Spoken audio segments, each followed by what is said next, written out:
Picture a loner boy yearning to make contact with aliens and a popular girl wishing for ghosts to be real, but coincidentally their worlds end up colliding and their wishes come true. Having immersed themselves into the world of paranormal and supernatural phenomenons, our lovebirds must work together to survive in this funky new world. Opening on Momo Ace arguing with her boyfriend. Annoyed that her boyfriend continues to hound her for money, but when her boyfriend asks for Momo to offer up her body, Momo fires off a roundhouse kick. Having blocked the kick, the boyfriend retaliates by kicking Momo away, leaving Momo on the ground as he breaks up with Momo, seeing as she isn't useful to him anymore. In class, Muko and Miko scold Momo for choosing such a dreadful boy to be her first boyfriend ever, but Momo defends herself by saying that her ex-boyfriend resembled her dream date, Ken Takakura. Momo cries that she loves masculine men, but her friends ask Momo to stop dreaming. That day, Momo stumbles through the school hallways, suddenly stopping in front of a class where she sees Akaran being bullied by his classmates. But before the bullies can escalate things, Momo decides to stand up for Akaran and sit beside him. Having deterred the bullying, Momo asks what Akaran is reading, but getting bored, Momo decides to leave the scene. Later that day, Momo continues to storm through the hallways, suddenly noticing Akaran calling out to her, but seeing as Akaran has misinterpreted her kindness as some sort of love confession, Momo clarifies that she doesn't have any feelings for Akaran. Luckily, Akaran shows off the magazine he was reading earlier regarding the discovery of extraterrestrial beings on Mars, asking if Momo is a fan as well. Sadly, Momo states she could care less about UFO or aliens. Akaran continues to rant about UAPs and Japan's preparation for a space war, but Momo begins to leave. When Akaran tries spilling more information on Momo, Momo gets pissed, stating that her recent breakup is souring her mood, crying that Akaran's geekiness is the reason he doesn't have friends, only to fling his magazine aside. As Momo leaves the saddened Akaran, Momo realizes she may have said too much, immediately apologizing as she hands Akaran his magazine back. Momo admits that she does believe in ghosts, but Akaran begins to giggle, stating that ghosts don't exist, causing the two to despise each other. Momo reveals that her grandma is a spirit medium, asking if Akaran has ever seen an exorcism where the victim convulses, but Akaran simply plays it off as the victim having an illness. Momo fires back by demanding to know what proves aliens exist, but as the two continue to bicker, Muko and Miko stumble onto the two, glad to see Momo is getting over her breakup. Momo states that if she can prove ghosts exist, she demands Akaran serve her as a gopher, something that Akaran agrees to, as he states he'll make Momo serve him when he proves aliens exist. That night, Momo heads to the abandoned Nagi General Hospital, having been instructed by Akaran to head to the top floor and call for a UFO to abduct her.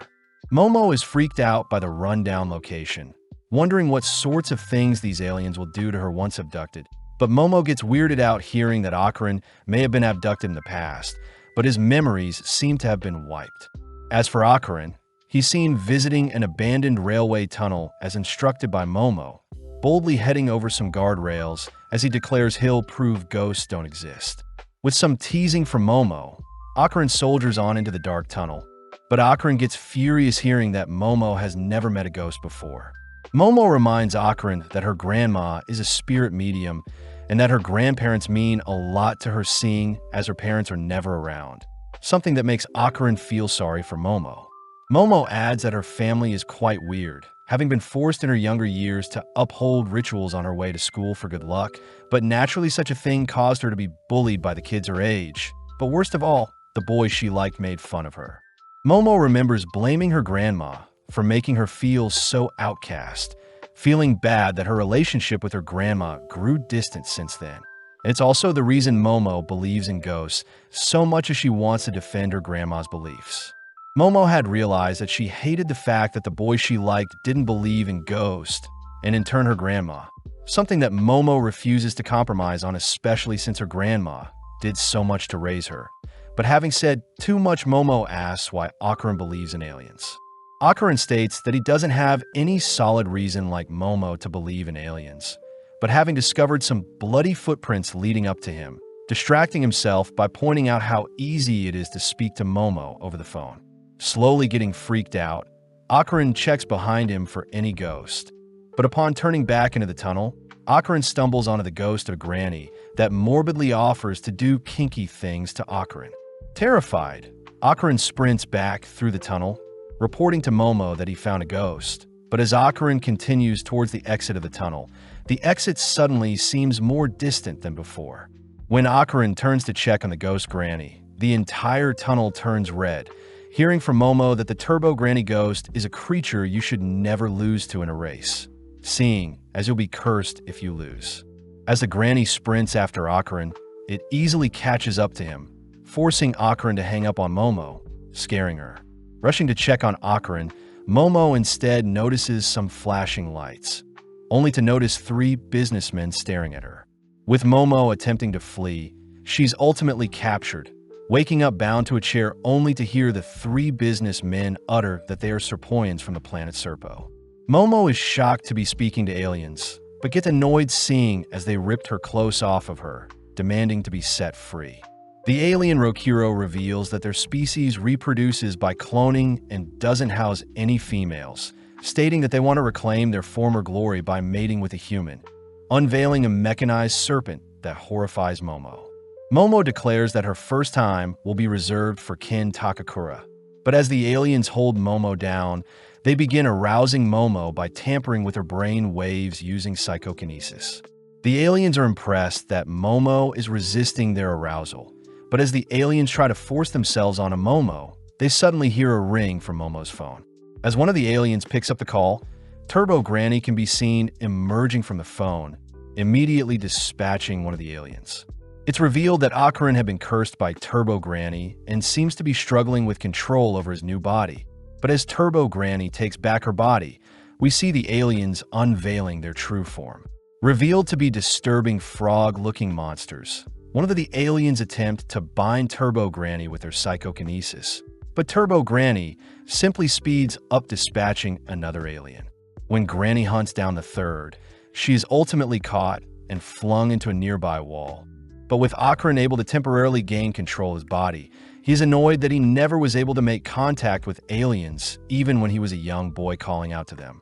Akarin was bullied due to his beliefs, but having met Momo, Akarin was shocked she was the first to ever believe in him, crying that he won't let anyone hurt her. As Akarin begins accepting Turbo Granny into his body, he slowly begins to morph, but having been slammed into the wall by the alien again, Akarin's transformation is halted. Turning to Momo, the alien declares it'll make their session quick, resuming its telekinesis to arouse Momo. Momo suddenly remembers the moment when she had argued with her grandma.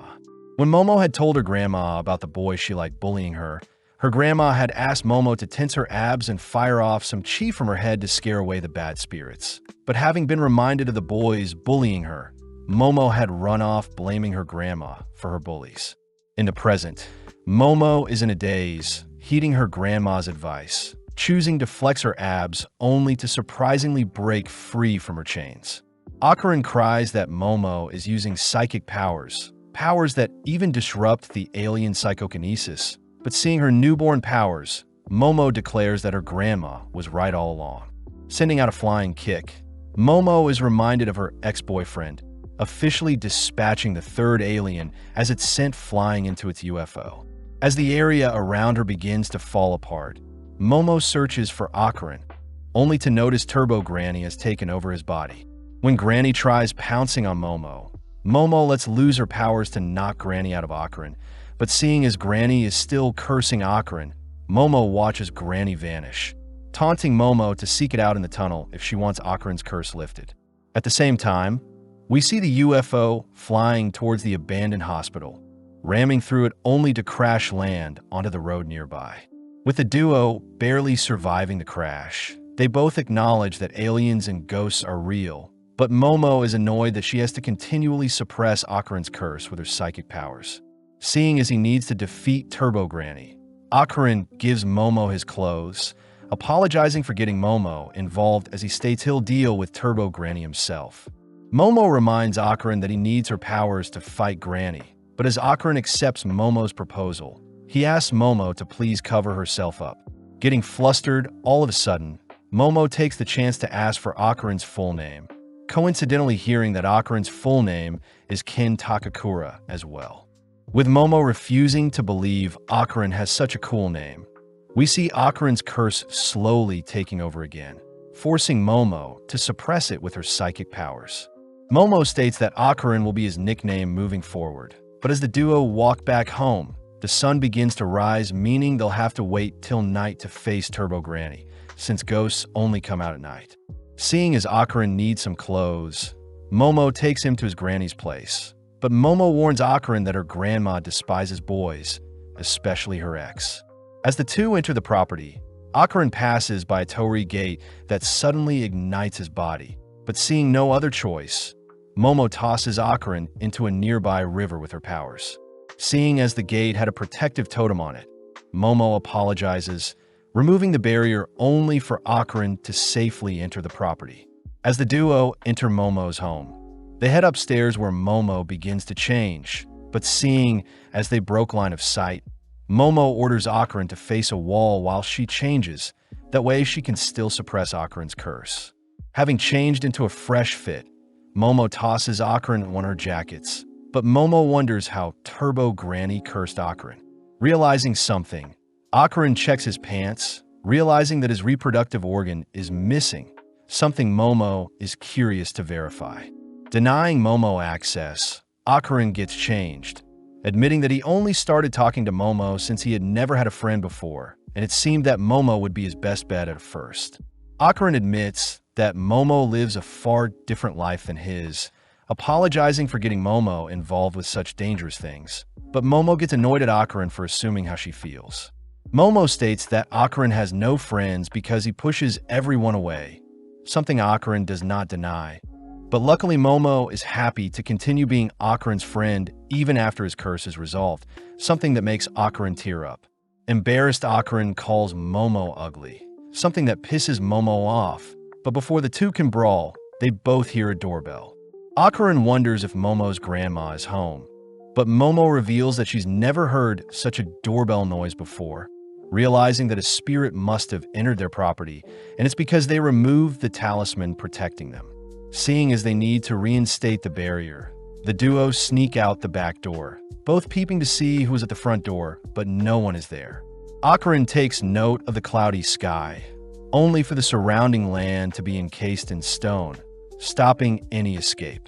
The duo realizes that they can't reattach the talisman, seeing as the torii gate had been encased in stone as well.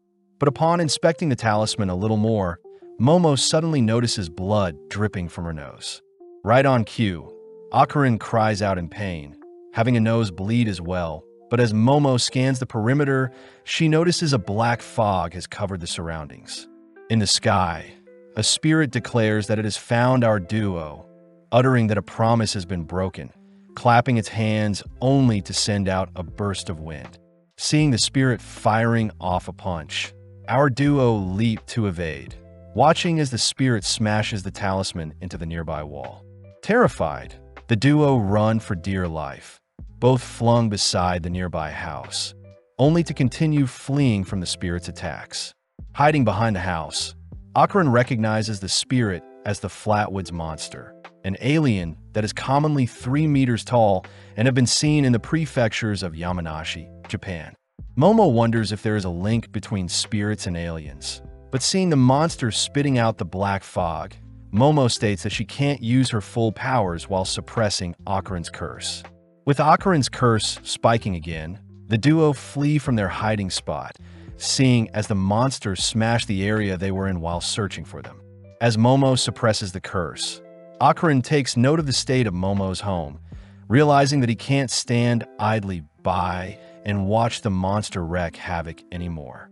Akarin asks if Momo can partially release the curse, both suddenly forced to relocate, seeing as the monster has discovered them again.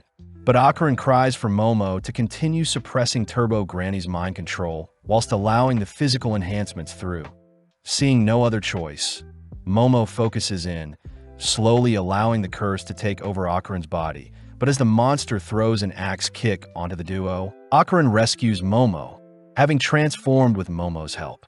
Overflowing with power, Akarin begins talking strangely. But whilst Akarin and Momo are distracted, the monster approaches and attacks Akarin from behind. Luckily, Akarin had reacted fast enough, chewing off the monster's fingers. With Akarin and the monster face to face, Akarin suddenly begins coughing up blood, allowing the monster to get the upper hand, stomping Akarin into the ground. But Momo reacts quickly to rescue Akarin from his daze. Having reverted back to his human self, Akarin says his body can't handle the curse. But as the two observe the monster, they suddenly realize that the monster is performing sumo wrestling moves, wondering if they can defeat it by having its hands touch the ground. Intrigued by the idea, Akarin transforms once again, hearing that Momo will assist Akarin. But as the duo rush towards the monster, they spot the creature firing a ripple attack. As both barely dodge, Akarin manages to rip apart the monster's ankle, allowing Momo to drag the monster onto the ground, confirming its palm disappeared once it touched the ground. Sadly, the creature rolls to prevent its other hand from touching the ground, grabbing a hold of Momo only to toss her into the nearby wall with the torii gate. Following up by pummeling Momo, all whilst Akarin's curse begins to take over, but luckily, Momo is still awake to keep Akarin in check. Momo voices how annoying it is that the monster cheated, but this only pisses the monster off, prompting it to wail onto Momo. Having endured enough, Momo reveals she had used the monster's punches to carve out the torii gate, swiftly activating her psychic skills to drag Akarin toward her, only for her to reattach the talisman, setting the monster ablaze. Seeing as Akarin is outside the gate with her, they both gasp, seeing as everything is back to normal. But Momo does compliment Akarin's new permed hair. Tired, Momo suddenly collapses from exhaustion, leaving Akarin to begin transforming, seeing as the granny curse is taking over. Elsewhere, we see Santa Doria as a psychic giving a reading to a young male idol Shoma on a television show. But having gotten everything wrong about them, the producers wonder if Doria's is even psychic. Entering a taxi, Doria's is grilled by her taxi driver for being a fake psychic, but suddenly Doria's exits the taxi, ordering the driver to scram. Back with Akarin, we see his cursed body prepare to devour the unconscious Momo, but a sudden brick is broken over Akarin's face, blowing him back. Arriving on the scene, Doria's is revealed to be Momo's grandma, Seiko Ice. Seiko orders Akarin to attack her, but blinking and appearing behind Seiko, Akarin is suddenly set ablaze. Seiko admits that Akarin is quite fast, but having set up a trap prior, Seiko traps Akarin in a circle etched into the ground. Seiko reveals that she can convert the inside or outsides of her drawn circles into barriers, depending where she places a nail. But approaching Akarin, Seiko hears Akarin cursing at her. Seiko takes out her bat, clobbering and taunting Akarin. Seiko converts her bat into a pencil, drawing an even tighter circle around Akarin, but Turbo Granny's voice states that Akarin's body will perish if she dies. Sadly, Seiko could care less, seeing as her number one priority is to protect Momo, placing a nail in the circle only to set Akarin on fire. Later that day, Momo wakes up in bed, rushing downstairs only to greet Seiko. Seiko says she knows Momo has been messing around with spirits, but when Momo asks where her cursed friend is, Seiko declares that she has eradicated it. Momo cries for Seiko to stop joking around, but Seiko reminds Momo that ghosts aren't real, and plus Seiko is a fake ghost medium like Momo had accused her of being. Momo is annoyed that her grandma still holds a grudge against her, but seeing no other way, Momo apologizes to her grandma with a deep bow, begging to know where Akarin is. Hearing Seiko reveal Akarin is in the main shrine, Momo bolts towards the location, pleading for Akarin to be okay, but upon opening the shrine doors, Momo spots Akarin nonchalantly enjoying a rice ball. Slamming the door, Momo is embarrassed. She was worried for Akarin, but suddenly Seiko appears, teasing Momo for being into geeks. Seiko states that the shrine will suppress Akarin's curse, but leaving it will reawaken it. Momo takes the chance to fill Seiko in on Turbo Granny, cursing Akarin and her newly acquired psychic abilities. But Seiko is impressed that Akarin is cursed by such a powerful creature. Apparently, Turbo Granny used to be called 100 Kilo Granny, a yokai that haunts a tunnel, and a monster even Seiko herself avoided due to its immense spiritual power. Seiko states that spirits are the strongest when they fight in their bound locations, and seeing as Turbo Granny had fused with the tunnel, there is no chance of defeating them. Seiko advises Momo to forget about Akarin and continue living a normal life. But Momo refuses to do such a thing, quoting Ken Takakura and stating such a man would never leave someone in need of help alone. Amused, Seiko teases Momo for loving Akarin, but seeing as she can't leave her granddaughter to face the spirit alone, Seiko advises Momo to draw the spirit out of the city. Since Turbo Granny is quite prideful when it comes to winning races, Seiko instructs Momo to draw Turbo Granny out of Kamigo City to weaken it, and this way Turbo Granny can be taken out. Momo wonders why Seiko can't just plaster some talismans around Turbo Granny's tunnel. But sadly, Seiko says her talismans borrow powers from the gods in their current city, and each city have different gods ruling over them.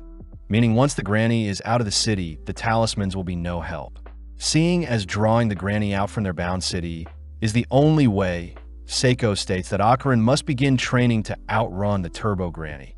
But he'll need to carry Momo whilst training to keep his curse in check. Sadly, Akarin currently in his transform mode is quite weak, so Seiko orders Akarin to do push-ups, sit-ups, back extensions, and squats for 100 reps each, and Momo needs to improve her psychic skills. As Seiko heads to bed, Akarin mentions how young Momo's granny is, but Akarin also takes the chance to apologize for being so weak when facing the Flatwood monster, promising to repay the favor one day. Momo says Akarin is overthinking things, promising to always be there for him, something that flusters Akarin. Later that night, the news reported that all of Seiko's readings on Shoma were actually correct, but Seiko could care less. The next day, Akarin realizes he can't go to the bathroom without Momo watching him to suppress his curse. But Seiko asks Momo to explain how she is suppressing Akarin's curse in the first place. Momo reveals that she is able to sense and capture Akarin's aura with her hands, ultimately shrinking and subduing the curse. This is also true for objects she wants to pick up and move around, but Seiko asks Momo to try envisioning and feeling out the aura with her eyes closed, something that Momo manages to do, even surprised that Akarin's aura is quite cold. Sadly, it doesn't work very well as Momo has to relock onto Akarin, but having had enough, Akarin makes a dash for the bathroom. Momo stops Akarin from entering the front door, chasing Akarin down as she doesn't want a boy using her bathroom. But as the three rush towards a different bathroom, Akarin ends up relieving himself, all whilst Momo watches. Seiko utters that she suspects Momo's powers have most likely been sealed off, asking Momo to train alongside Akarin to further awaken them. But suddenly Turbo Granny's voice fills the surrounding area, as Seiko seems to be frozen in place with a nosebleed. Turbo Granny reveals that it can curse anyone that comes into contact with Akarin, demanding that Momo come see it in the tunnel tonight, or else it'll ensure everyone around Akarin is cursed. Retreating into the shadows, Seiko is seen all right with a bloody nose and ear, but seeing one of her talismans all bloodied, Seiko asks Momo what just happened. That night, Seiko suits our duo in the finest gear to ward off spirits. But as Momo turns to leave, Seiko quickly gives Momo a hug, reminding Momo to live no matter what. As the duo ride off, Seiko prays for them, but funnily enough, our duo have to board a train to conserve energy, drawing the attention of other passengers. With our duo appearing before the cursed tunnel, they both argue who should enter the tunnel first. But stealing their resolve, they both enter the tunnel, declaring they'll draw Turbo Granny out of the city to weaken and defeat it. Shining their light into the dark tunnel, our duo suddenly spot a massive head blocking their path, both preparing to flee, but they realize Turbo Granny has blocked them in from both sides of the tunnel. As the tunnel turns red, Momo quickly retrieves some bats they've brought, flinging them towards the eyes of one of the faces using her powers, but it doesn't faze the monster. Akarin cries for Momo to release his curse, allowing him to swell with power. But as Akarin marches towards one of the heads, he suddenly transforms back to a human. Turbo Granny reveals that she has removed Akarin's curse herself. That way they can't harm Turbo Granny with her own curse. Turbo Granny roars at our duo, preparing to devour them whole. But as Momo remembers her grandma's advice, Momo begins to taunt Turbo Granny, mocking how slow it is in a race. Momo demands to race Turbo Granny, something that surprisingly convinces Turbo Granny to morph back into her singular body, immediately accepting the challenge. Turbo Granny states she can devour our duo anytime, agreeing to count to 10 to allow our duo a head start. But when Turbo Granny tags our duo, their game of tag will be over. Momo says she hates people that break rules, allowing our duo to make their way to the tunnel's exit, but strangely Turbo Granny is counting weirdly, suddenly declaring that 10 minutes is up. In an instant, Momo is dragged into the tunnel and tied up by some hands, prompting Turbo Granny to restart the 10-minute count as it's time for Akarin to flee. Akarin is pissed at Turbo Granny's underhand tactics, demanding that Turbo Granny fight fair. But within a few seconds, Turbo Granny reaches the 10-minute count, reaching out to tag Akarin. Remembering that he had promised to protect Momo, Akarin rushes at Turbo Granny, clamping down on the monster's flesh as he demands the creature free Momo. Turbo Granny is pissed, attempting to rip Akarin off it, but sadly Akarin's sacred clothing is preventing Turbo Granny from harming Akarin. In pain, Turbo Granny chooses to possess Akarin, using his own hands to shred his clothes. But as Turbo Granny heads over to devour Momo, it suddenly senses a presence crushing it. Revealed to have been Momo, who has finally detected Turbo Granny's curse in Akarin, Momo begins to subdue the cursed flame, watching as Turbo Granny rushes to attack Momo. But luckily Momo completely seals Turbo Granny within Akarin. With Akarin completely fine now, Granny cries to be set free, all whilst a strange monster smashes through the tunnel, crying for Turbo Granny to be freed. As the location-bound spirit chases after our duo, Akarin wonders why the spirit is a crab, but Momo says the dead turn into crabs in order to cross a river into the afterlife. As Turbo Granny cries out to the crab, we see Momo ordering Akarin to transform, both barely dodging an attack from the crab. With Momo riding Akarin, Akarin states his body won't be able to hold on for much longer, choosing to leap off the nearby railing, all plummeting down into the town below them. Having used one of his 2 full-throttle moves to soften their fall, the gang notice the area around them turning red, all watching as the crab leaps onto their location. Spotting various faces on the crab's back, Akarin begins to run, realizing that the people around them can't see the crab. But worst of all, Akarin doesn't seem to have the strength to make it out of Shono City before he collapses. Getting an idea, Momo instructs Akarin to head into a nearby Japanese bar, choosing to weave up some stairs to distract the crab, only to position below some pipes. When the crab appears before our duo, Momo tears open some pipes to flood the monster with hot water, something that ends up boiling it. Seeing the boiled crab all stiff, our duo continue to flee the city, reaching the edge of Shono City. But out of nowhere, a horde of undeads rush them.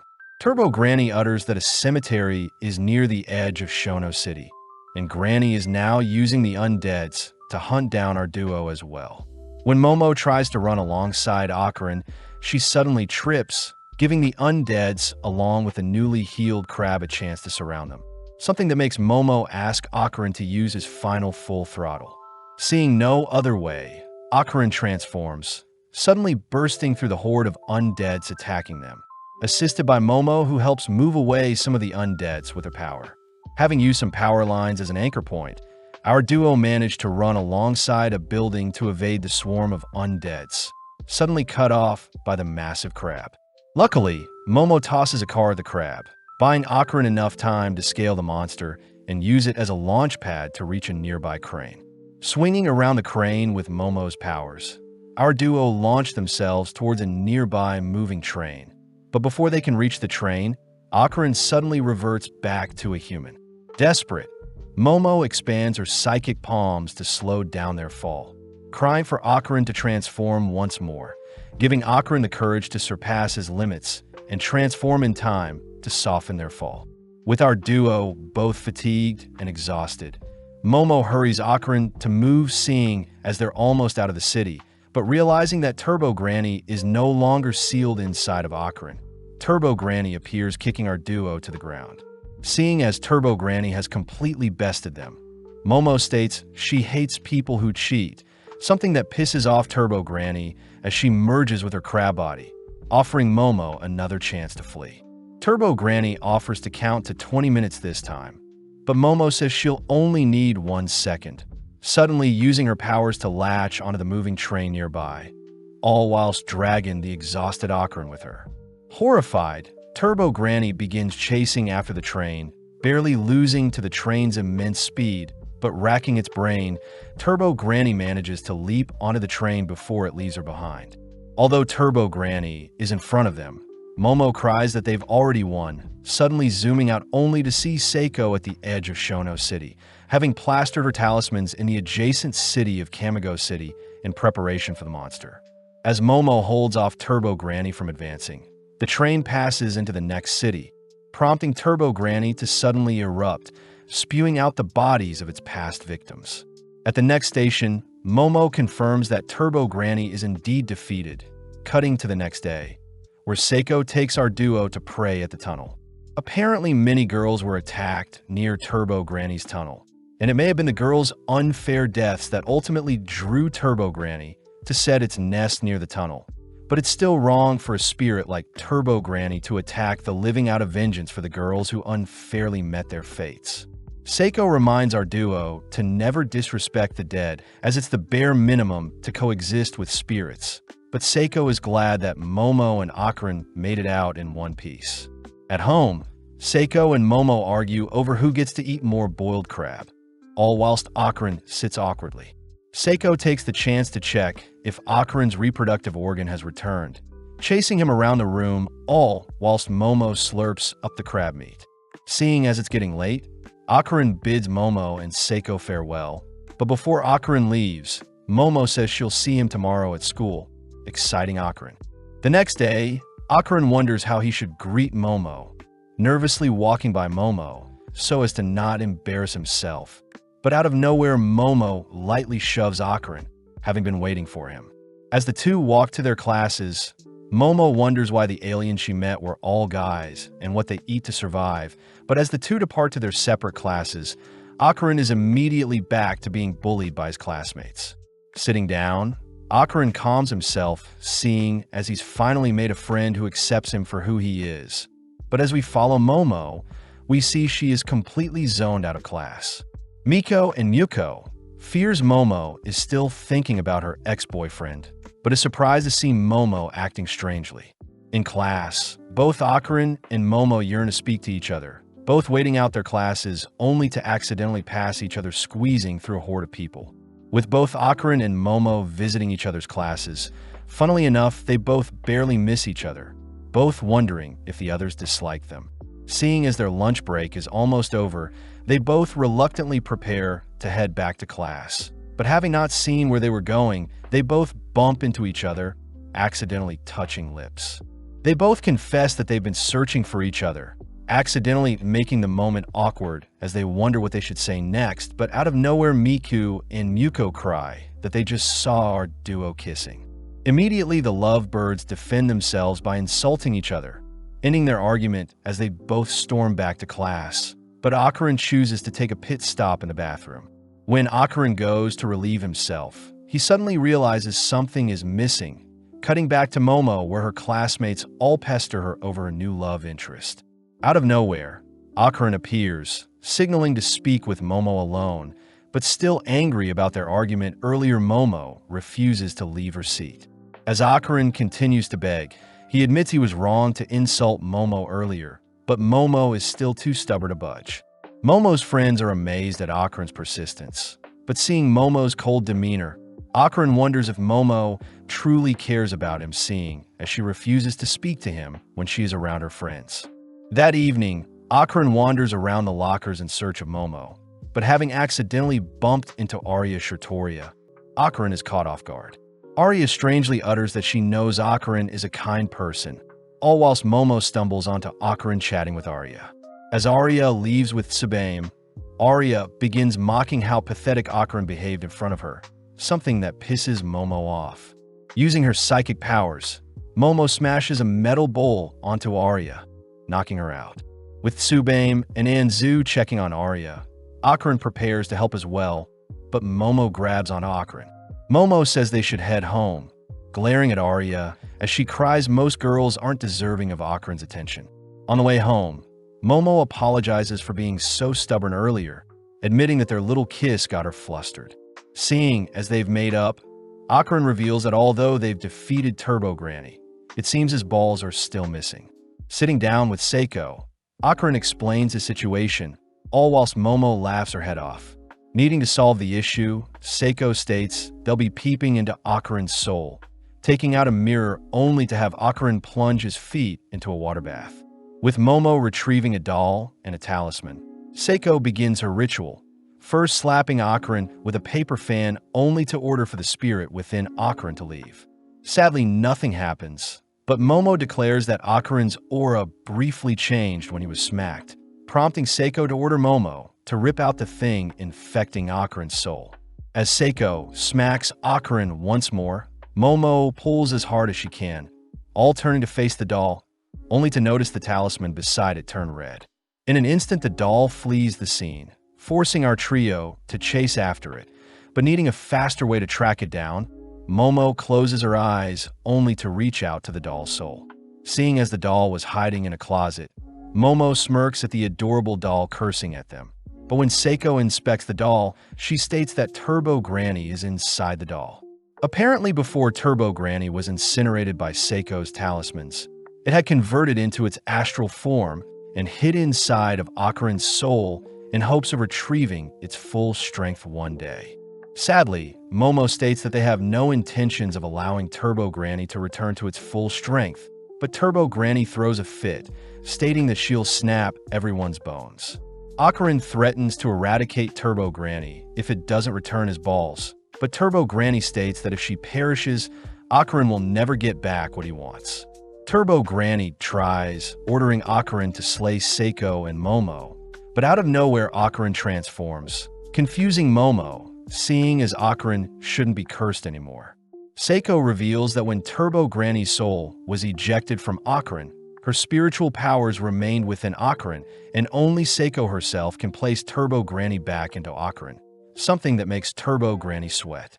As Seiko slaps up Turbo Granny, Akarin reverts back to his human form, uttering that he was able to transform when he felt angry. Seeing as Turbo Granny is basically useless, Momo begs Turbo Granny to give back Akarin's private parts, knowing that Turbo Granny is actually a kind spirit, having felt sympathy for the girls that passed away, unfortunately, near her tunnel. Giving in, Turbo Granny declares that she no longer has Akarin's balls, having dropped them somewhere. Turbo Granny utters that Akarin's belonging should be covered in gold and are 5 centimeters in diameter. But Momo cries that finding such a small item would be impossible. Unfortunate since the balls are dense in spiritual energy and may attract other spirits and yokais. Turbo Granny says the spirits may use the ball to revive themselves, pissing off Momo as it's all Turbo Granny's fault for losing the balls, prompting the gang to return home. Seiko says she'll ask around for any lost balls, reminding Akarin to keep his new powers in check, only to cut to the next day, where Akarin's classmates ask Akarin if he is dating Momo. When Akarin says he isn't, the boys ask if Akarin can introduce them to Momo, seeing as she is their type. Realizing that the boys are spreading rumors about Momo, Akarin gets furious, suddenly transforming only to grab one of the boys by the collar.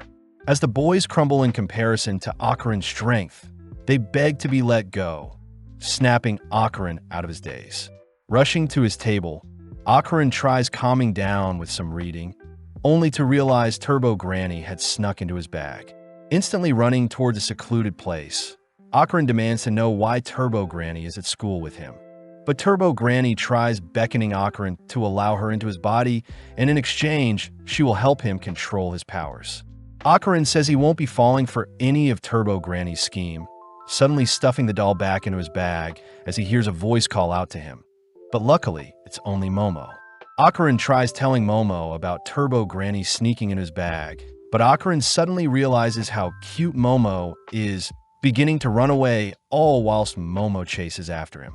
Alone, Turbo Granny is left to explore the school, all whilst Momo complains to her girlies about Akarin avoiding her. Miko reveals that Akarin had gotten into a fight defending Momo from possible rumors spreading about her, something that makes Momo blush. But at the same time, we see Arya passing through the school halls. Arya declares that her elegant self can brighten anyone's day. But Arya is still pissed about the day Momo had embarrassed her by dropping the bowl on her head. Plus, it's revealed that Arya herself is the source of all the nasty rumors around Momo. Strangely enough, Arya had seen a wing-like object appear from Momo, believing Momo to be a demon of some sort. Arya says it's fate that she has been given the eyes to see such things, taking out a golden ball only to promise to eradicate the world of all demons. Flashing back, Arya was heading home at night when a golden ball landed on her head. When she had picked it up, she saw a bright light flashing on a passing train. Frightened, she dropped it, and everything went back to normal, but when she picked it up again, she could see specks of bright lights, having been remnants of clash. At school, Arya thanks Tsubaim and Anzu for bringing her a Bible and a cross. But as her friends get tired of Arya's weird antics, Arya suddenly rushes to open a nearby window, demanding to know who the woman in the red dress is. Sadly, Arya's friend can't see anything, watching as Arya begins acting weird again, only to begin flirting with boys who notice her acting strange as well. With Turbo Granny watching everything transpire, we cut to the rooftop where Momo and Akarin have lunch, but Momo asks why Akarin is avoiding her gaze. Momo also demands to know why Turbo Granny is with them, preparing to have a brawl with the doll. But as Akarin holds back Turbo Granny, he utters that Turbo Granny had noticed a strange lady at their school. Turbo Granny says she was looking for the golden ball around the school, seeing as a human could have picked them up, and since humans may be attracted to shiny gold things, the person that picked it up will probably awaken their spiritual powers upon coming into contact with the dense magical ball. Sadly, having spiritual powers puts them at risk as spirits may attack them, something that alerts Momo and Akarin. In class, Arya continues to fondle the golden ball, wondering if she could defeat Momo's demonic powers alone. But as Arya checks on the lady in the red dress, she notes how it's getting ever so close to her. With the school day ending, we see Akarin meeting up with Momo, but out of nowhere Arya appears, asking to speak with Momo privately. Having no choice, Momo heads off with Arya, all whilst Turbo Granny tells Akarin that Arya is the one in possession of the golden ball. Being taken to an abandoned factory, Momo gets weirded out, demanding to know what Arya wants to speak about. But out of nowhere, Tsubaim and Anzu tackle Momo to the ground only to bind her arms. Donning her gear, Arya tries exorcising Momo, believing she is a demon, but her pathetic cross along with her holy prayers do nothing to Momo. Pissed, Momo uses her psychic powers to fling Tsubaim and Anzu aside, only for Arya to try exorcising Momo again, this time rubbing her golden ball on Momo, as she cries for the sacred ball to give her strength. With Momo ordering Arya to hand over Akarin's golden ball, we see Akarin arriving on the scene, seemingly fleeing away from something.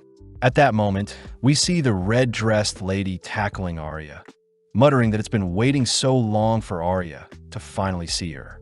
With Arya suddenly remembering a memory of her as a child, Momo cries for Akarin to help Arya, prompting Akarin to transform, rushing down the spirit. Sadly, the spirit easily evades, taunting Akarin as he dashes towards the red-dressed lady. In mere moments, the spirit outmaneuvers Akarin, grabbing a hold of him only to swallow Akarin whole. Annoyed, Momo grabs hold of Akarin with her powers, but seeing as her hands are bound, Momo is unable to use her full powers and instead receives a devastating kick from the spirit. Swallowing Akarin whole, the spirit says it has waited 10 years to reunite with Arya, reminding Arya that it is her mommy, seeing as Arya had called it mommy in the past. Arya is disgusted by the demons pleading, suddenly all turning towards Momo as she appears from the rubble unharmed, surprised to see Turbo Granny is also unharmed.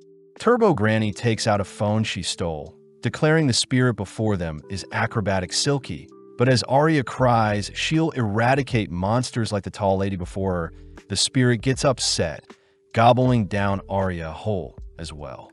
Infuriated, the tall spirit suddenly erupts, sending her hair towards Momo, only to ensnare her, dragging Momo into the air by her neck. When Momo curses at the spirit, the tall lady simply begins to spin, sending Momo flying through the air only to smash her into the ground. The tall lady gives Momo a chance to redeem herself, asking Momo to call it mommy. But when Momo refuses, the lady swallows up Momo whole. With only Turbo Granny left, Turbo Granny orders the spirit to spit out the kids. But before the spirit can disrespect Turbo Granny, the lady's body is set on fire, having been lit on fire from the inside out when Momo used Arya's cross-shaped lighter along with the spirit's hair as fuel. As the tall lady burns up, it ends up vomiting out our trio, suddenly transforming into a more grotesque monster. Crying, Silky demands to have Arya back, tossing several rails at the gang, but they manage to evade. Rushing through the factory, Akarin says Arya's unconscious body is holding them back, but when Momo says she has an idea, Momo is suddenly pulled away, having been caught in Silky's web-like trap. With Momo tossed aside and incapacitated, Silky locks onto Akarin, forcing him to continue through the factory, making use of his transformed body to lure Silky away from Momo. As Akarin prioritizes Arya's safety, he evades the tall lady's hair with some aerial maneuvers, but suddenly is struck down, forced to tank a kick from the spirit. Seeing Arya laying before it, Silky says she can be together with Arya if it consumes her, but as the monster reaches towards the unconscious girl, the monster suddenly halts in its place. Momo appears, stating that the hair Silky had sprung across the factory ended up tying around too many things and has bound Silky in place, but refusing to give up, Silky kicks down a nearby pillar to free up some space. Seeing an opening, Momo rushes to restrain Silky's legs with her powers, all whilst asking Akarin to slay the monster with his full throttle. Akarin cries that he doesn't know how to do such a thing, as his past full throttles was out of desperation. But as Silky rips out her own hair to set herself free, it blows away Momo's psychic hands, flinging its hair towards Momo. In an instant, Akarin transforms to protect Momo, spearheading a tackle that ends up blowing a hole through the factory along with Silky. But although Momo is amazed, Turbo Granny scolds Akarin for his pathetic use of his power. Seeing as Silky isn't a priority anymore, the gang remember to retrieve Akarin's golden ball, but as Momo celebrates a successful retrieval of Akarin's family jewels, Turbo Granny reveals that Arya is dead. Horrified, our duo confirm that Arya doesn't have a pulse, learning that any human swallowed by a spirit would perish, and it's actually lucky that Akarin and Momo themselves didn't pass away as well. Desperate, Momo tries resuscitating Arya's heart with her powers, all whilst Akarin gives Arya mouth-to-mouth. But when Turbo Granny tries calling the ambulance, they all notice Silky crying out to Arya. When Akarin prepares to attack the spirit once more, Silky offers to revive Arya by giving its life to her, but our duo refuse to believe the spirit. Silky states that she has good intentions, something Turbo Granny validates, finally convincing our duo to trust Silky. Although Momo is still skeptical, she hears Silky asking for her aura to be connected to Arya's. That way Arya's dim aura can be revived.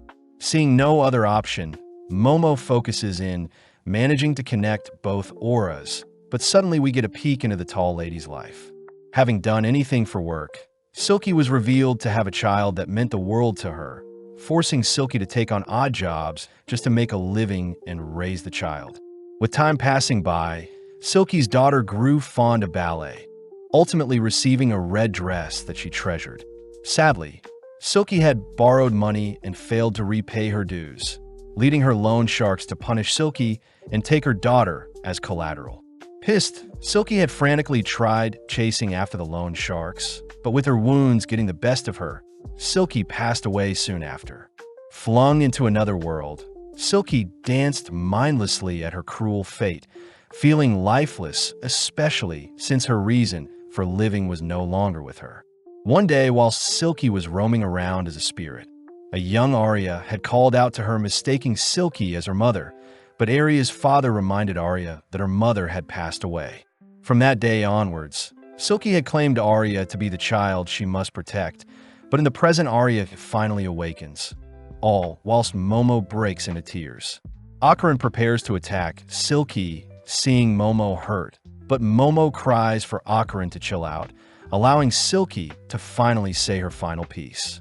As Silky begins to crumble, it apologizes for hurting Arya, all whilst Momo hears that spirits that have no aura will be sent to the void and be deleted from their world, a cruel fate for Silky, who lived a tragic life. Hearing all of this, Arya questions her life, watching mindlessly as Silky wishes to spoil her child one last time, apologizing for being a terrible mother. Out of nowhere, Arya rushes to give Silky a hug, reassuring Silky that she did the best that she could and that Arya herself will shoulder the burden and remember Silky for the rest of her life, something that allows the spirit to finally pass on with a bit of closure. As the gang head home, they indulge in some somen noodles, all whilst Ocaran is amazed at the lineup of girls in front of him. Momo starts off by apologizing for dropping the bowl on Arya's head, but Momo demands Arya apologize to Ocaran for thinking so lightly of him. Arya clarifies that she hates Momo because she is a demon, annoying Momo as she tries to clear things up, but Arya points out how youthful Seiko is, plus Ocaran transformed into a demon as well. As the girls slurp down the noodles, they continue to bicker, but before Arya takes her leave, she wonders why Ocaran protected her when she was dead. Ocaran simply says it's human to protect others in need, something that makes Arya realize Ocaran is still human after all, running off as she feels taboo for falling for a demon like Ocaran. Comedically, the gang decide to play some baseball in order to reattach Ocaran's golden ball. But the question is, where is Ocaran's second golden ball? At school the next day, Momo hears that Ocaran doesn't have access to a computer to help with their search. But before Momo can schedule plans to meet during lunch or after school, Ocaran apologizes, seeing as he'll be busy all day. During lunch, Momo decides to eat with her girlfriends, finding it suspicious that Ocaran is busy all of a sudden. But as Momo heads to buy some juice, she wonders if she should check on Ocaran just in case. Out of the corner of her eye, she spots Ocaran on top of Arya. But as we flash back to a few minutes ago, we see Ocaran is busy because he wants to train his body for any future fights. Seiko had given Ocaran instructions to train his body, motivating Ocaran to train hard in order to protect Momo, but out of nowhere Arya had asked to speak with Ocaran. Arya cries that she loves Ocaran, reaching out only to prepare to kiss him. Reacting in time, Ocaran shoves Arya away, weirded out by Arya's sudden confession along with her awkward attitude. As the two begin to wrestle, Ocaran fears he has no right to be romantically involved with a popular girl. But Arya does admit that she has little experience when it comes to dating. Surprisingly, our duo end up tripping on each other, ending up with Ocaran on top of Arya, who welcomes Ocaran's advances. It was at that moment when Momo stumbled onto them, completely misunderstanding the situation as she stormed off, believing Ocaran was spending his day with another girl. With Ocaran left alone, Momo is seen depressed in her science class, completely bored whilst learning about a mantis shrimp's powerful punch. As for Ocaran, he admits to being selfish for hiding his workout sessions, and as a result, he says he'll earn Momo's trust by getting stronger. But out of nowhere, Ocaran's classmates disappear, all whilst water floods the floors. Heading outside, Ocaran sees Arya is still with him, both freaked out by the blacked-out windows. At the same time, Momo is seen alone as well, annoyed by the rising water levels on the ground. But Momo is more worried about Ocaran and his safety. Suddenly sensing something approaching, Momo hides, only to see a strange dinosaur roaming the hallways. When Momo tries to reposition herself to get a better look at the creature, she accidentally creates a ripple in the water she's standing in, signaling to the dinosaur her position. Locking on a Momo's position, the creature releases a beam breath attack, instantly shredding the area around it only to leave once the area has been decimated. Luckily, Momo is unharmed, having ducked below the beam. But cutting back to Ocaran, he reveals that he had experienced something similar before, having been caged in by stone walls, and the only way to escape is to defeat the boss. Arya is surprised to hear that aliens exist, but out of nowhere, a strange mantis shrimp monster appears before them, suddenly rushing our duo as it cries out for Chiquitita. Evading the mantis shrimp's attack, Akaran had transformed to save Arya. But as Akaran prepares to brawl with the mantis shrimp, he is suddenly pressed into the ground by some Serpoians using their telekinesis.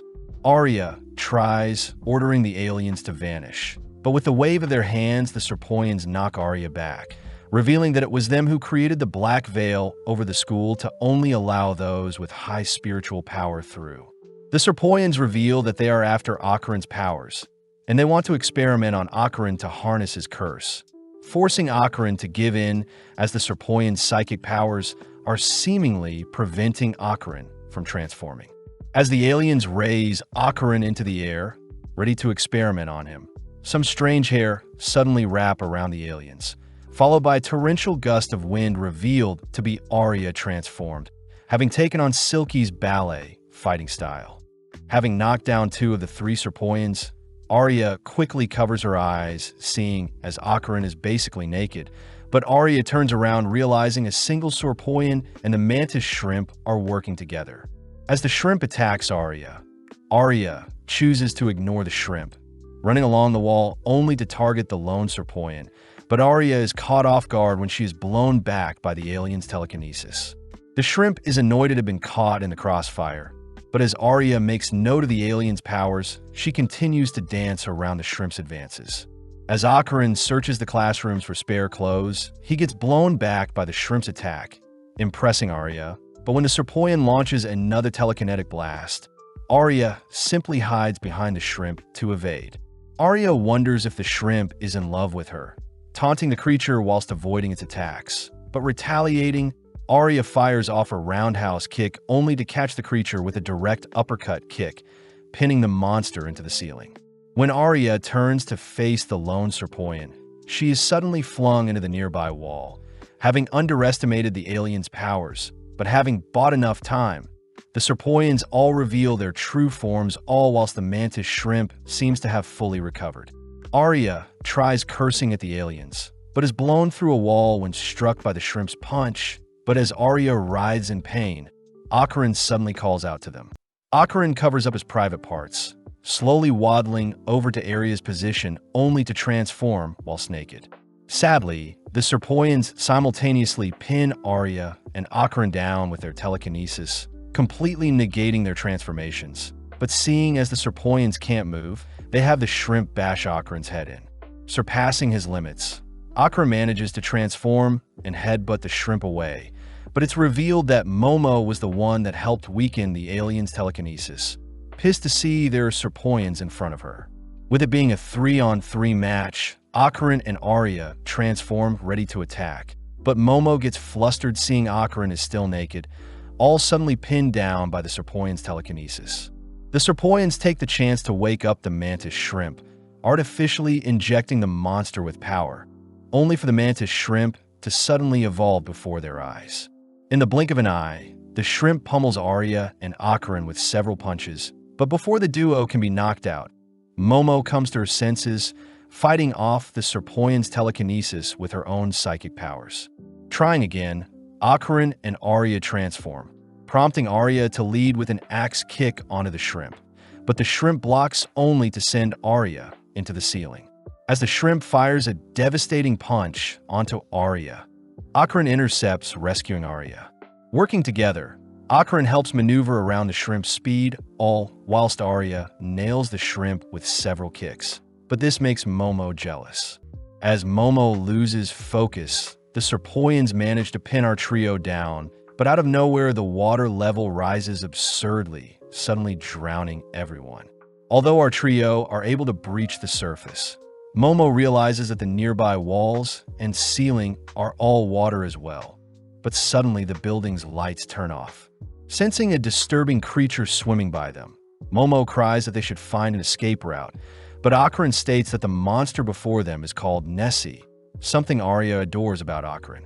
The Serpoians attempt to scold Nessie for not slaying Momo correctly, but Nessie suddenly slays one of them with its beam breath.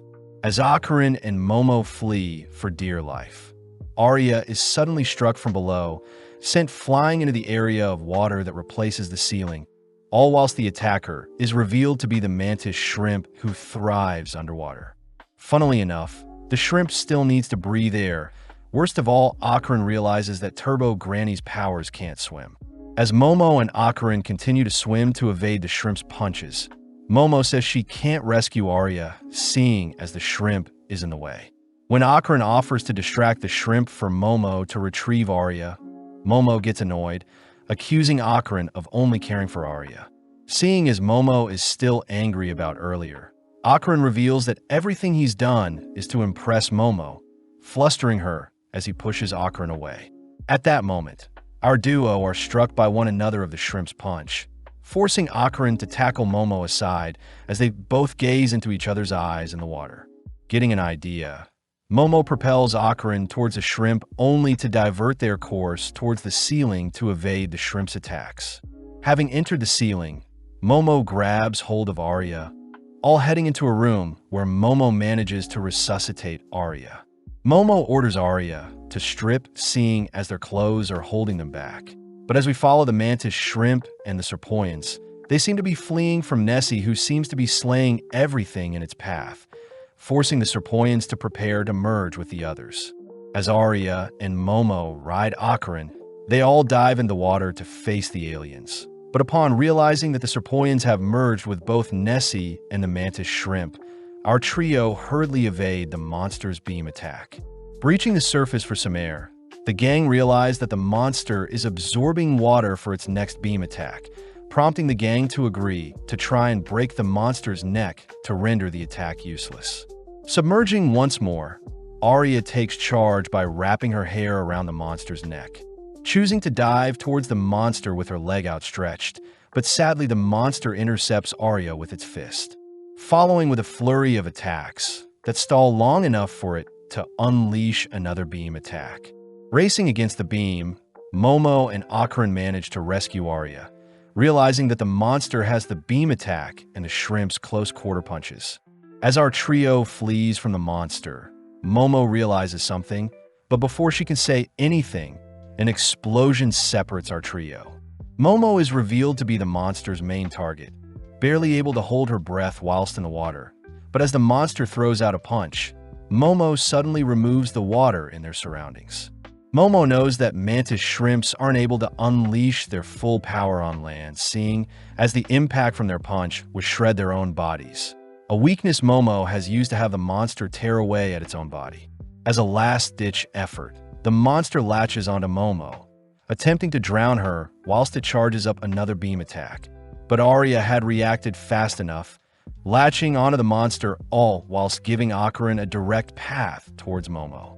In the blink of an eye, Akarin rushes and slays the monster, clinging onto Momo with his final breath of air, only for the surrounding area to return back to normal.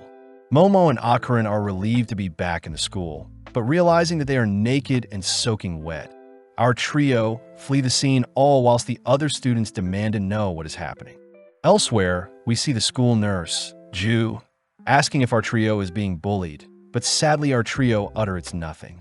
Ju insists that they tell the truth, as she doesn't tolerate bullying, but as another teacher tells Ju she is receiving a phone call, Ju leaves our trio alone while she attends to other business.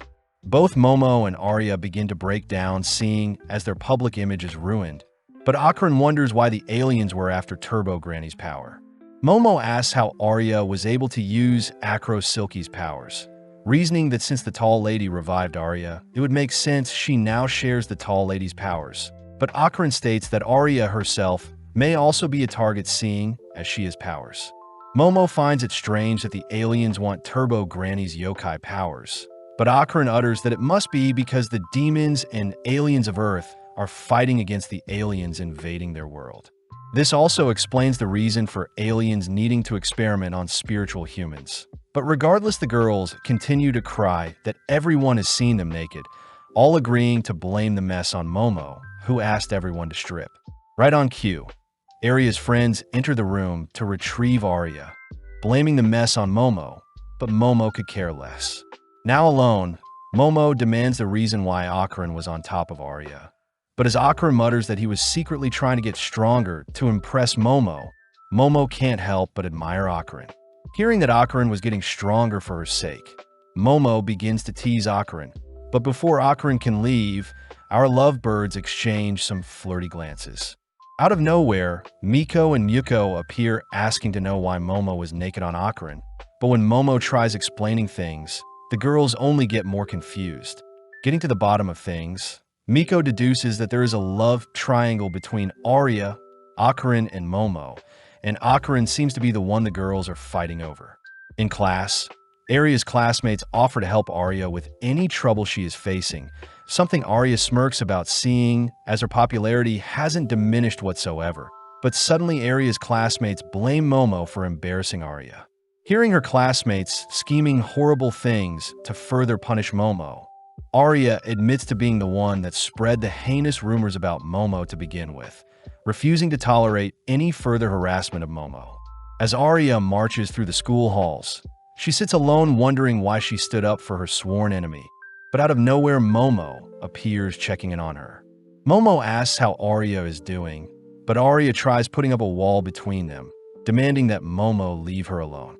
Momo deduces that Arya didn't add any more fuel to her already bad image. But before Arya can say another word, the girls notice the mantis shrimp is still alive, both preparing to engage the creature.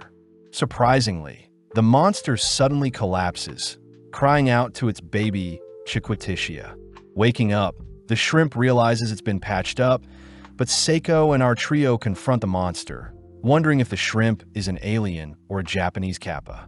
As the shrimp takes a battle stance, it realizes it has been served some curry, immediately kneeling down as it cries tears of gratitude to have been served a loving meal. With the gang buying some sushi, they all start fighting over who gets what, all pairing up with Turbo Granny brawling with Akaran, Seiko taking on the shrimp, Momo and Arya arguing with each other. Finishing up the meal, the shrimp reveals that his son is very ill, and if his son doesn't receive blood every day, he'll pass away just like the shrimp's wife did. The shrimp's manner of speech is quite ambiguous, but the gang hear that the shrimp's homeland is war-torn, so he had to leave to a foreign land to earn some extra currency.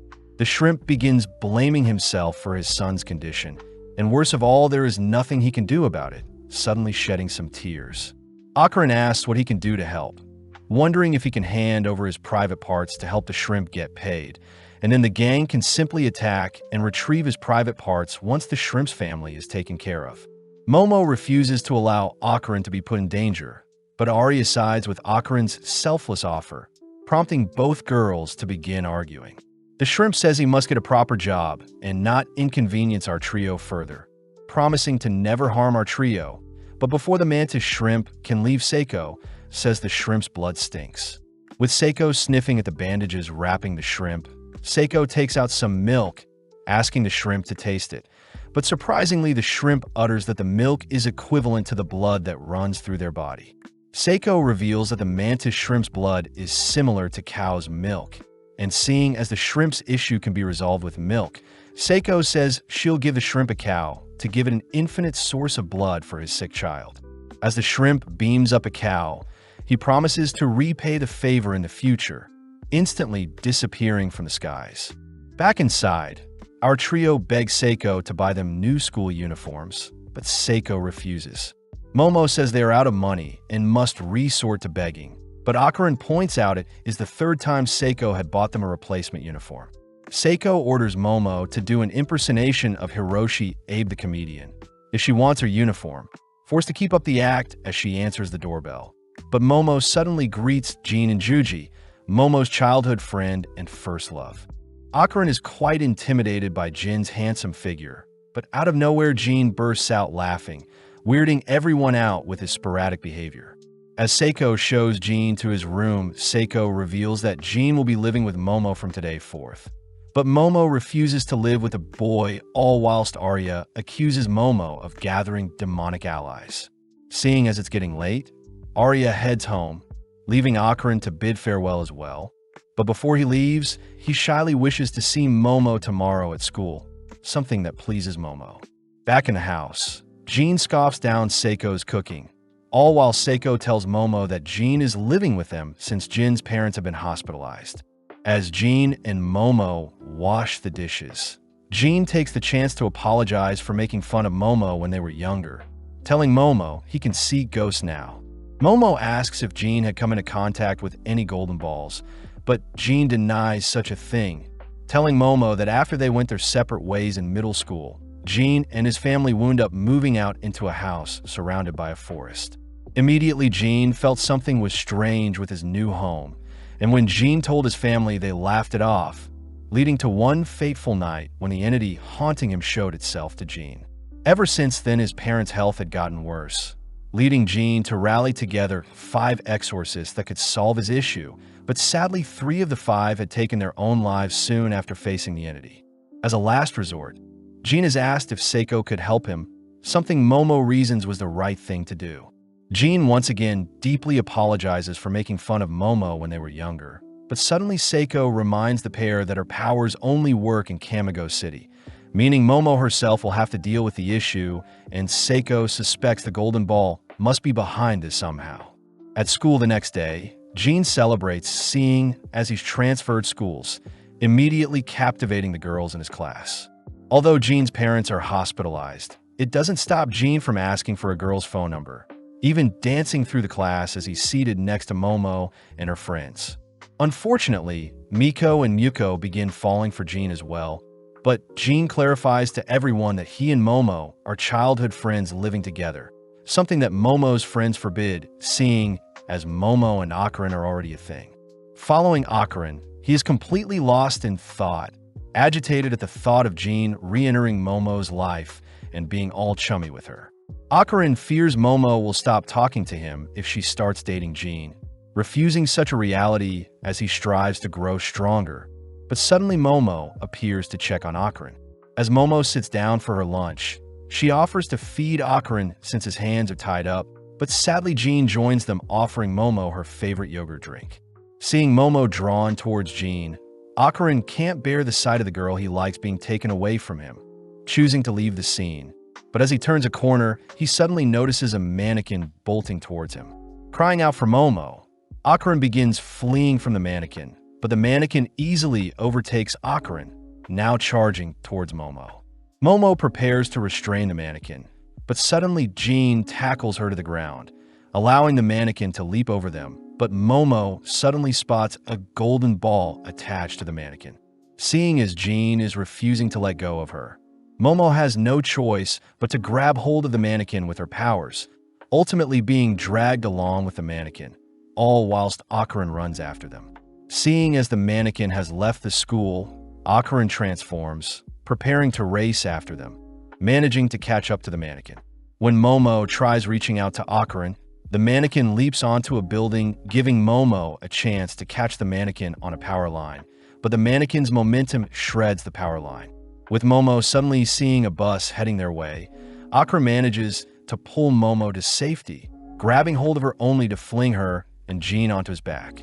Still chasing after the mannequin, Akarin grounds himself, allowing Momo to pull the mannequin towards them, but the mannequin puts up a good fight, refusing to give up. As the mannequin breaks apart, it manages to escape capture, only to reassemble itself, all whilst continuing to run away. Having lost sight of the mannequin, Akarin reverts back to his human form, all watching as Momo smacks her hands together, managing to guide our trio toward the junkyard. Sneaking inside, the gang spot the mannequin sprawled out on the ground, leading Momo to reveal she had retrieved the mannequin's heart when it split apart, and she had been punching the heart to locate the mannequin's screams. Momo demands to have Akarin's golden ball back in exchange for the mannequin's heart, but suddenly a voice calls to Teru, the mannequin before them. Freaking out, Teru rushes onto the pile of junk nearby, searching around for the voice only to unearth another mannequin he calls Hannah. Teru cries that he'll do anything to be together with Hannah, something that resonates with Akarin, as he hears Teru confessing his deepest desires to spend the rest of his life with her. Returning home, our trio begged to have Hannah stay at Seiko's home, and as for Teru, he promises to not act up as long as Hannah is safe. Momo also mentions how the gold ball she saw on Teru was simply a Christmas ornament. But as Momo prepares to set the table for dinner, Akron can't help but get jealous seeing how flirty Jean is to Momo. Remembering how Teru spilled his heart out to Hannah, Akron cries he won't lose Momo to Jean, but Seiko orders the boys to keep it down. Seiko reminds Momo that she'll be heading to Jin's house this weekend, leading Momo to reveal that Jean needs his house exorcised and is the reason he is here in the first place. With Akron agreeing to come along, we cut to the school where we see some school kids planning on messing with a Ouija board, but out of nowhere, Teru sprints past them, leaping through a window. Wanting to see Hannah, Teru boards a train, but as he dreams of visiting his loved one, he is accidentally run over by a truck. Following Momo, she is seen waiting outside with Hannah for Teru's arrival. But as time passes by, Momo falls asleep outside beside Hannah. As the sun begins to rise, Teru finally arrives, apologizing for visiting so late. But at the same time, we see Jean on edge, unable to sleep due to the mysterious entity haunting him. With the big day arriving, our trio board a train, passing time by playing Old Maid, but Akron seems to be losing constantly. Jean tries cheering Akron up with some snacks, but Akron simply gets more depressed seeing Momo and Jean reminisce about their childhood, making Akron feel pathetic as he sees his own jealous reflection in the window. Akron tries distracting himself by uttering that he needs to retrieve his golden ball no matter what, but seeing as Jean and Momo are non-stop chatting, Akron interrupts in by educating the two on the Tsukinoko. Coincidentally, Jean utters that his village as a legend revolving around the Tsukinoko shrine, where the villagers worshipped a great serpent for 200 years. Seeing as Jean has stolen his spotlight, Akron tries bringing up the other myths to intrigue Momo. But accidentally, Akron starts to hit off with Jean as he is the second person to take a liking to the paranormal, just like Momo. Jean asks if he can be friends with Akron. Akron says he doesn't deserve any friends since he is quite awkward. But as the trio leave the train, they enter a hot spring district where Jin's father works. Seeing as his father researches volcanoes in a nearby college, Jin's family had to move out to the hot spring town, and rumor has it that the nearby volcano erupted 200 years ago. As Jean guides the duo up some stairs, they're forced to climb several hundred flights of stairs, finally making it to Jin's home exhausted. At first glance, Momo can't detect any abnormal spirits nearby. But as the trio enter the home, we see the villagers of the hot spring town spying on them with their maniacal grins. Looking around the house, neither Momo nor Akron find anything off about Jin's home, beginning to doubt Jin's story about strange occurrences in his home. But Momo does mention how the ghost could be hiding at the moment. Momo suspects the enemy has a weak spiritual presence, meaning it'll be easy to defeat them, exciting Jean. Jean rushes off to fetch some refreshments for our duo, all whilst Momo decides to visit the hot springs, promising to return by sundown. Seeing as the boys are alone, Jean asks to teach Akron soccer, showing off the basics to dribble and kick, but Akron gets embarrassed seeing how pathetic he is. Akron wonders if he can impress Momo with his new soccer skills by the time she gets back. But as Akron continues to train with Jean, Jean suddenly asks if Akron loves Momo. Following Momo, she indulges in the hot spring, having intentionally left the boys alone, seeing as Jean is Akron's first male friend. Back with Akron, he cries that he loves Momo as a friend, but when he hears Jean say he loves Momo's eyes and personality, the boys begin to argue who loves Momo more. When Jean tries bringing up his childhood friend's status to win the argument, Akron suddenly remembers his kiss with Momo, quietly accepting victory as we cut back to Momo, who decides to wrap up her bath. Momo says it's unfortunate that the hot spring is walled off, wanted to see the scenery whilst bathing, but out of nowhere, Julian Kitu, Jamanuel Kido, Juichi Kyo, Jihiko Kitu, and Jujina Kido all enter the mixed-gender hot spring, ready to join Momo. As Akron and Jean continue to wrestle and fight over Momo's honor, they suddenly stop, having noticed a strange room appear next to Jin's home. But as this happens, the five men enter the bath, all approaching Momo. Jean and Akron inspect the wall, separating the house and the extra room. But upon realizing it's hollow, Jean reasons they should have a closer look. Jean takes charge by smashing a hole in the wall, shocked to see hundreds of talismans crammed inside the wall. But as we cut back to Momo, we see the 5 adults swimming towards her. Momo wonders if she can deal with them all at once. But before Momo can activate her psychic powers, she is tackled and pinned down below the hot spring waters.